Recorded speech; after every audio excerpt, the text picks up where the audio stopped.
नमस्कार। अभी आपने जो वीडियो क्लिप देखी, जो खून खराबा देखा, जो हत्या देखी, जो एक दूसरे को मारने मरने पे जो उतारू देखे, वो झुंझुनू जिले की घटना है। और इस घटना के पीछे का कारण कृषि भूमि जमीन है। जो कोई भी ये वीडियो देख रहा है तो मेरा उनसे ये निवेदन जरूर है, जिन घरों में जमीन से संबंधित जरा भी विवाद है उनको ये वीडियो जरूर दिखा देना कि जब आप जमीन के विवाद को इतना बड़ा कर देते हो कि आप ये तक बोलने लग जाते हो कि मैं इसके लिए मर जाऊंगा और मार दूंगा। इन लोगों ने भी मर भी गए, इन्होंने मार भी दिया। उसके पीछे जो परिवार बचा वो भी मरे बराबर ही है। उसका कारण ये 4 भाइयों का परिवार, उनकी पत्नियां भी सगी 4 बहनें। पूरे झुंझुनू जिले में इस हत्याकांड की चर्चा है। इस जो हत्या हुई है उसकी हर आदमी निंदा कर रहा है। ये नेवी के कमांडर है, इतना पढ़ा लिखा आदमी, इतना एजुकेटेड बंदा जिसने मर्डर किया है वो, और सगा भाई जिसकी कह सकते कि सगा जेठ अपनी बे भाई की बहू को, पत्नी को जान से मार देता है जमीन के टुकड़े के लिए। घटना है सियाड़ू गांव, जीड़ावा तहसील की।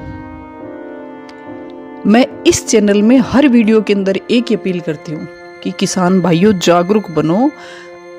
राजस्व के जो नियम बने हुए हैं उनका फायदा उठाओ ज़्यादा से ज़्यादा।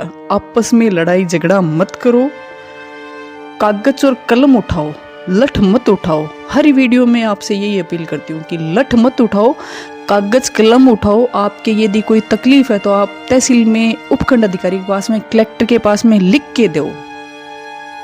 यदि आप लठ उठाते हो और इस तरीके से यदि कोई घटनाक्रम को अंजाम देते हो तो उसका लास्ट में परिणाम जेल ही है।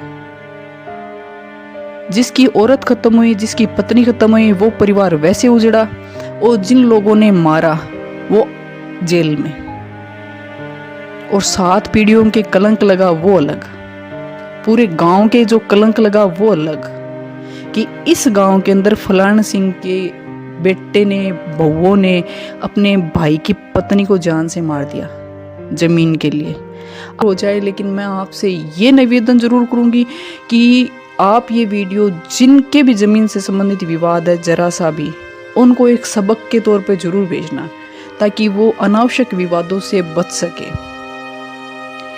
इनका झगड़े का पीछे कारण था कि जो खत्म हुए, जो औरत खत्म हुई है, उनके कोई औलाद नहीं थी और उन्होंने अपनी संपत्ति, अपने हिस्से की ज़मीन किसी थर्ड पार्टी को बेच दी और वो वहाँ पे कब्जा लेने के लिए आए।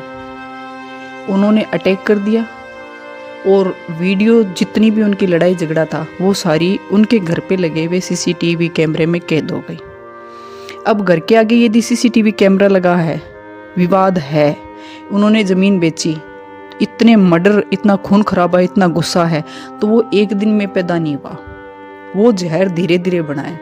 इतना जहर बन गया कि परिवार की जान ले ली। अब इस जहर जब बढ़ने लगे उससे पहले आप समझ जाओ, जो राजस्व की सरकार ने नियम, उपनियम, जो धाराएं बनाई हुई है वो किसानों के आपसी झगड़े खत्म करने के लिए बनाई है। कानून का सहारा लो। जो कर्मचारी बैठे हैं, उनकी जो नौकरी कर रहे हैं, सरकार आपको लाभ पहुंचाना चाहती है, वो तो कम से कम लो ताकि आप अनावश्यक विवादों से बच सको। यदि आपकी भाइयों की नहीं बनती, पहली बात तो मैं तो ये कहूँ कि आप कम से कम भाई भाई तो आपस में बना के चलो। यदि नहीं बनती किसी भी कारण से, हो सकता है कि नहीं बने, एक बात है, नहीं बनती तो आप अपना सहमति से बंटवारा करा लीजिए। बनती है तो सहमति से बंटवारा कराइए, यदि नहीं बनती तो उपखंड अधिकारी आपका बंटवारा करने के लिए तैयार बैठे। राजी राजी बंटवारा कराओगे तो भी उतने हिस्से की जमीन आपके पंतियानी। यदि सिर फोड़ के भी बंटवारा कराते हो तो जितना हिस्सा आपका बनता है उतना ही मिलेगा। एक केस जरूर ज्यादा दर्ज हो जाएगा आप पे। शब्द जरूर कड़वे हो सकते हैं, लेकिन सच्चाई यही है। खातेदारी में जितना हिस्सा आपका बनता है, सहमति से बंटवारा कराओगे तो भी उतना ही मिलेगा। लड़ाई झगड़ा करके करोगे तो भी हिस्सा तो उतना ही बनेगा, जमीन ज्यादा नहीं होगी। हाँ, प्यार मोहब्बत से यदि कोई रहते हो तो हो सकता है किसी कोई भाई ज्यादा दे भले ही दे, लेकिन कानून हमेशा सबके लिए बराबर होता है। जितना हिस्सा बनता है उतना ही कानून देता है। एक बात और, सहमति से बंटवारा कराते हो तो एक दिन में आपका बंटवारा हो जाता है। यदि आप प्यार मोहब्बत से बंटवारा सहमति से राजीनामे से करवाते हो तो तहसील में एक दिन का काम है, एक दिन में काम नक्की। यदि आप विवाद करते हो, किसी कारण से आपके भाइयों की नहीं बनती, सह खातेदारों की नहीं बनती, वो कोई ज़रूरी नहीं है कि भाइयों का ही खाता हो सकता है कि बाकी जो खातेदार हो वो किसी और समाज के हो और परिवारों के हो, दूसरी बिरादरी के हो, किसी के भी हो सकते। सह खातेदारों से यदि आपको बंटवारा कराना है तो माननीय उपखंड अधिकारी जी बैठे हैं, आप उनके आगे दरखास्त लगाइए, एप्लीकेशन लगाइए, वाद दायर करवाइए और अपना बंटवारा कराइए, प्राथमिक डिग्री कराइए। कितने दिन लग जाएंगे? 10-15 दिन में आप पूरा काम कंप्लीट करवा सकते हो। लेकिन इस तरीके से लड़ाई झगड़ा करके, खून खराबा करके 10-15 मिनट में जेल पहुंचोगे। बाद में जो इसका दुष्परिणाम है वो बहुत ही भयानक और बहुत ही असहनीय है। ये चीजें 4 सगे भाइयों का परिवार जो खत्म हुआ है, जो औरत, उसका परिवार वैसे उजड़ा, जो बाकी जो परिवार के जितने भी थे उसमें सारे के सारे परिवार के छोटे बड़े वो सारे सदस्य आपस में लड़ रहे थे। सारे के सारों पर कानूनी कार्रवाई होगी। वो पूरा परिवार बर्बाद हो गया।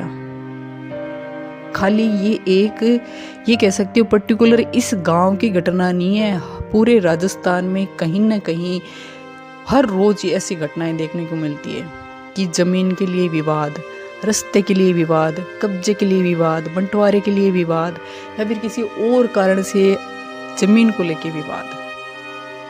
तो मेरा तो एक बार पुनः आपसे निवेदन है, लठ मत उठाओ, कागज और कलम उठाओ। नहीं बनती तो बंटवारा कराओ, नहीं सामने वाली पार्टी नहीं करती तो उपखंड अधिकारी से करवाओ। कब्जा यदि आपको लेना है, पहली बात तो आप रजिस्ट्री कराते हो तो डॉक्यूमेंट्स में उसी टाइम लिखा जाता है कि कब्जा दिया और कब्जा लिया। तो आप जब पैसे अगले को पकड़ाते हो तो कब्जा उस टाइम ले लो। यदि आपकी खरी कमाई आप किसी को सौंपते हो कि मैं इतने पैसे दे के आप कोई जमीन का टुकड़ा लेते हो तो कब्जा उस टाइम सहर्ष ले लिया करो। और यदि कोई विवाद हो गया तो पुलिस प्रशासन तैयार बैठी, जो राजस्व की टीम है वो तैयार बैठी, उपखंड अधिकारी के पास में इतने पावर है कि वो आपको कब्जा दिलवाएंगे। यदि आपका वाजिब कब्जा बनता है, यदि आपका कब्जा कानूनन है, यदि कोई नहीं दे रहा तो उसके लिए गवर्नमेंट ने प्रावधान कर रखे हैं, आज के नहीं कई सालों पहले कर दिए। तो आप उनका फायदा उठाओ। किसान भाइयों जागरूक हो जाओ, परिवारों को खत्म मत करो। जो राजस्व के नियम है उनका फायदा उठाओ, कॉपी कागज कलम ये उठाओ, लठ मत उठाओ, परिवारों को मत बर्बाद करो। किसी भी परिवार की यदि किसी भी राजस्व से संबंधित यदि कोई भी समस्या है तो कृपया करके आप कमेंट बॉक्स में पूछ लीजिए। मेरा हर तरीके से प्रयास यही रहेगा कि आपकी समस्या का समाधान किया जाए। यदि समस्या का समाधान नहीं हो तो कम से कम आपको रास्ता जरूर बताया जाएगा कि आप इस रास्ते पे जाके अपना समस्या का समाधान करवा सकते हो। लड़ाई झगड़े से समस्याओं का समाधान नहीं होता, समस्याएं और बढ़ती है और लास्ट में ऐसे दुष्परिणाम सामने आती है कि 7 पीढ़ियों के दाग लगता है। मेरा फिर से आपसे निवेदन है कि कृपया करके आप जमीन से संबंधित किसी प्रकार का यदि कोई भी आपका विवाद है तो उनको राजस्व की नियमावली से लड़िए, अनावश्यक विवादों से बचिए। किसान भाइयों आप जागरूक हो ताकि देश आगे प्रगति करे, आप प्रगति करो और आपका परिवार प्रगति करे। गर्त में जाने से बचो। धन्यवाद।